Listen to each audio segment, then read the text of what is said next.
Assalamualaikum warahmatullahi wabarakatuh. Selamat datang di Ruang Belajar. Apa kabar sahabat Ruang Belajar? Semoga senantiasa sehat selalu. Pada kesempatan kali ini, Ruang Belajar mencoba menyajikan sebuah kisah inspiratif dari manusia mulia, sang khalifah pertama pengganti Rasulullah. Dialah Abu Bakar As-Siddiq. Kami mencoba menyajikan sisi lain dari kisah hidup sang khalifah, terutama dari aspek bisnis dan cara beliau dalam mengelola usahanya. Seperti apa kisah lengkapnya?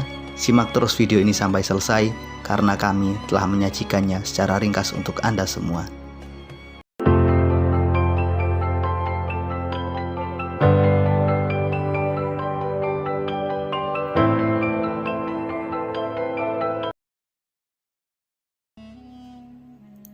Abu Bakar As-Siddiq radhiyallahu anhu memiliki nama asli Abdullah bin Utsman bin Amir. Beliau lahir 2 tahun 6 bulan setelah peristiwa penyerangan Ka'bah oleh tentara gajah. Ayahnya bernama Utsman bin Amir bin Amr dan ibunya bernama Salma binti Sahr bin Amr. Abu Bakar berasal dari Bani Taim. Bani Taim merupakan salah satu klan yang memiliki tugas utama sebagai pemungut denda. Jika terjadi permasalahan dan telah disepakati nilai denda yang harus dibayar, maka Bani Taimlah yang bertugas melakukan penegakannya atau memungut dendanya. Ketika muda, Abu Bakar diserai tugas sebagai ketua pemungut denda.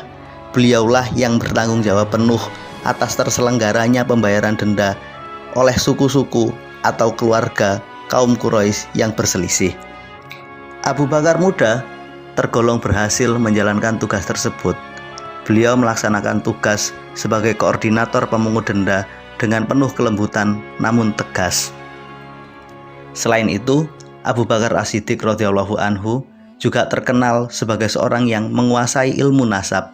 Beliau sangat paham seluk-beluk nasab dan keluarga dari golongan Quraisy. Sejak muda, Abu Bakar As-Siddiq radhiyallahu anhu telah merintis jalur bisnisnya. Beliau tergolong sebagai seorang entrepreneur muda yang sukses di zamannya.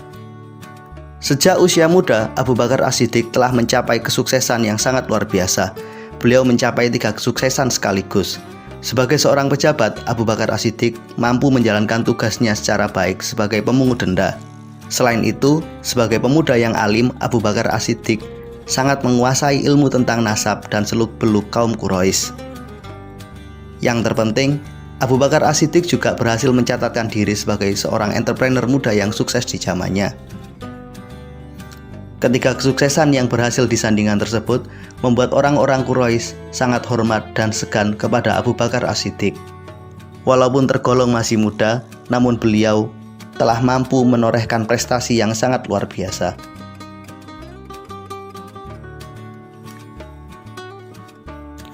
Perdagangan menjadi mata pencarian utama sebagian besar kaum Quraisy di Mekah pada masa itu.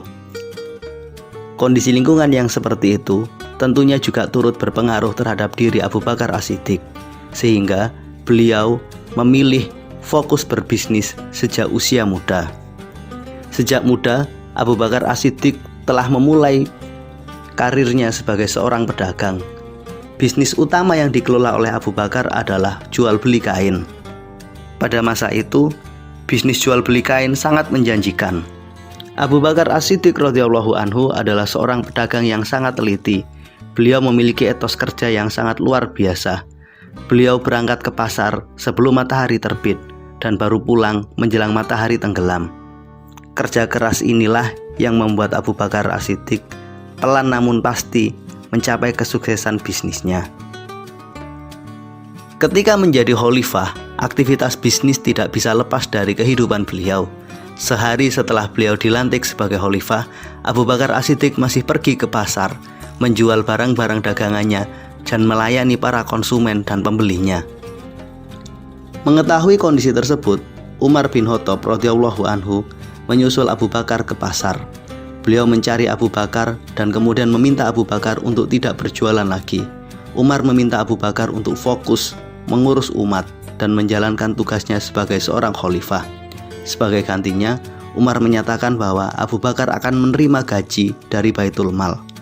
Pada saat itu, nilai gaji yang disepakati adalah sekitar 300 dinar per tahun.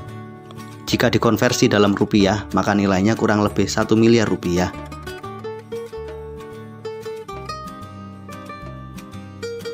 Jika kita bandingkan pencapaian kekayaan yang dimiliki oleh Abu Bakar As-Siddiq dengan Utsman bin Affan, memang masih lebih banyak Utsman bin Affan.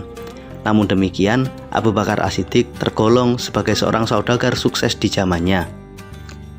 Di awal masuk Islam, Abu Bakar As-Siddiq memiliki uang simpanan sebanyak 40.000 dinar. Nilai tersebut jika kita konversi dengan nilai saat ini kurang lebih sekitar 140 miliar rupiah. Uang sebanyak itu diserahkan oleh Abu Bakar As-Siddiq kepada Rasulullah sebagai bekal dakwah. Abu Bakar As-Siddiq juga tercatat pernah membebaskan 7 orang budak. Beliau membelinya kemudian dibebaskannya. Tercatat ketika membeli Bilal, Abu Bakar As-Siddiq mengeluarkan uang sebanyak 5 uqiyah emas. Nilai ini setara dengan sekitar 500 juta rupiah. Ketika berhijrah ke Madinah, Abu Bakar As-Siddiq membawa uang tunai sebanyak sekitar 5.000 sampai dengan 6.000 dinar. Jika kita konversi dengan nilai rupiah hari ini, nilai tersebut setara dengan 17,5 miliar rupiah sampai dengan 21 miliar rupiah. Uang sebanyak itu dijadikan sebagai bekal perjalanan dan modal yang digunakan oleh Abu Bakar As-Siddiq ketika berhijrah menuju Madinah. Walaupun kita tidak bisa menghitung secara pasti berapa nilai kekayaan yang dimiliki oleh Abu Bakar As-Siddiq di zaman itu, setidaknya beberapa angka yang telah disebutkan di atas menunjukkan bahwa Abu Bakar As-Siddiq adalah seorang pengusaha yang sangat luar biasa sukses. Beliau adalah miliarder yang sangat dermawan, yang sangat ringan tangan, yang rela mengorbankan hartanya untuk perjuangan di jalan Allah. Demikian sekilas perjalanan bisnis yang dijalankan oleh sang khalifah Abu Bakar As-Siddiq radhiyallahu anhu. Mudah-mudahan kita mampu meneladaninya, mengambil nilai-nilai positif yang ada pada diri beliau. Sampai ketemu pada video kami berikutnya. Terima kasih telah menonton video ini. Saya akhiri. Assalamualaikum warahmatullahi wabarakatuh.